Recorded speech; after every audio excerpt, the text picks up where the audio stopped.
Just a quick video today as DICE has unleashed a torrent of Battlefield 2042 information, including a reveal of all remaining specialists. And yeah, it's not exactly promising to me, but let's take a look. First we have Navin Rao, an Indian specialist who is categorized as a recon. We first see his trait called Trojan Network, which allows him to hack enemy players. It states that it compromises HUD systems, which most likely means a similar distortion effect like when you are near the tornado as a player, and that just seems incredibly annoying to me already. When Navin then kills a hacked player, it spots nearby enemies, which is a pretty interesting interaction and seems useful for flanking and a more stealthy style of playing. But I've never been a fan of spotting in any Battlefield, so any gadgets that increase its effectiveness I'm already kind of against. Rao's specialty is the Cyber Warfare Suite, which hacks enemy equipment and in-world objects. What kind of equipment this impacts isn't really clear. Does this mean things like Boris's turret or Casper's drone? Unsure, but it also affects in-world objects, so in the video he lowers the bollards for a teammate. It's really hard to say the impact of this without knowing all the in-world objects that will appear,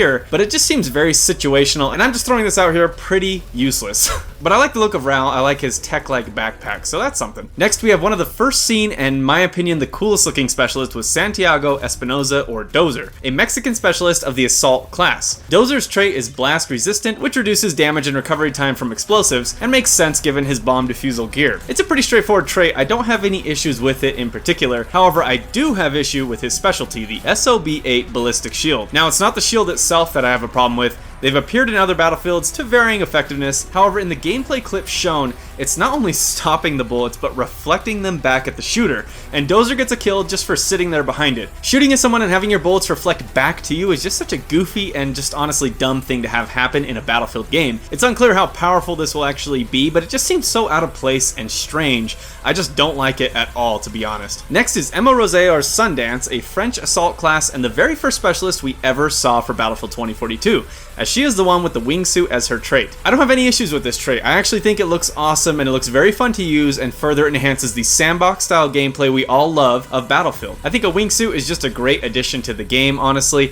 and I'm excited to try it out for myself. Sundance's specialty are smart explosives, which is pretty unexpected. I was thinking something a little more complementary to her wingsuit, but this fits in assault and based on the gameplay clip looks incredibly effective. It's essentially a grenade belt with 3 options for scatter, EMP, or anti-armor grenades, with the anti-armor strangely even able to hone in to air vehicles. This seems like a very powerful counter to helicopters and a faster stinger essentially. Really interested to see how these play out in game. The next specialist is Jisoo, a South Korean recon, and I really dislike both her specialty and her trait. Her trait is threat perception, where enemies are automatically spotted just for shooting at you. I was happy to see spotting toned down in Battlefield 5, and they seem to be making up for it in spades here, as so many items, gadgets, and traits improve the effectiveness of spotting, which I just do not like. For snipers or longer range engagements, that is just such a major advantage to automatically see exactly who is shooting at you. But that's not even the worst part about Jisoo. Her specialty is the EMGX scanner, which is essentially a wall hack, letting you see enemies through walls. Given my feelings on spotting, it should be no surprise that even without playing it, I honestly hate this specialty. Even with tweaking, I just dislike the design behind this gadget at all. Like, it may have a long cooldown or a short range, but still, just the ability to instantly spot people through cover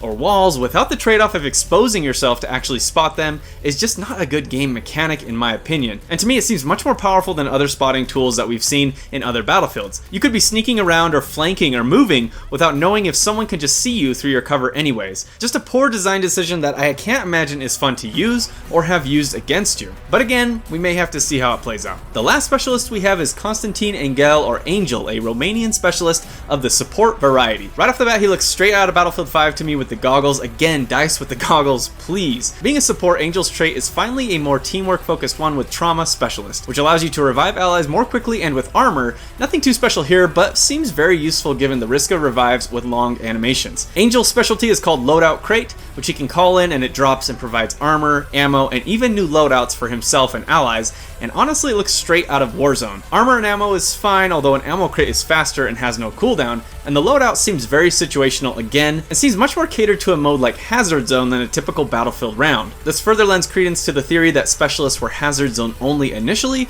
but that's just all speculation at this point. I don't honestly see the need to swap loadouts while alive personally, especially with the plus system, and I imagine most players will just do it on respawn or redeploy instead of looking around for an Angel, but we'll have to see how it plays out, and at least he's teamwork focused, so that's something there. And that's it. We now know every specialist that will appear on launch for Battlefield 2042, and honestly, I'm very hesitant to downright disappointed with many of the traits and specialties we've seen. I'm not totally against the idea in and of itself, although in a Battlefield game, it's a little out of place to have these kind of goofy Apex or Overwatch style abilities or ultimates, whatever you want to call them, within a military shooter, and I know I'm not alone in that criticism. I wasn't fully prepared to throw the whole system under the bus, but on seeing these other specialists and playing it myself in the beta, I'm just not excited at all to play with or against these abilities in-game. Some of them seem fun, but could just be relegated to maybe a gadget. Only a handful are even teamwork focused, which I was hoping to see more of as well. It just seems like it caters to a lot more lone wolf or selfish playing. DICE has definitely heard the community, and while we couldn't expect a significant overhaul to the entire system prior to release, I'm interested to see what further tweaks or changes they make, if any, to this system during the game's life cycle. There was a lot more revealed for UI and gameplay enhancements, and I actually appreciate almost everything they revealed in this blog post. I put it in the description. I'm not going to cover it here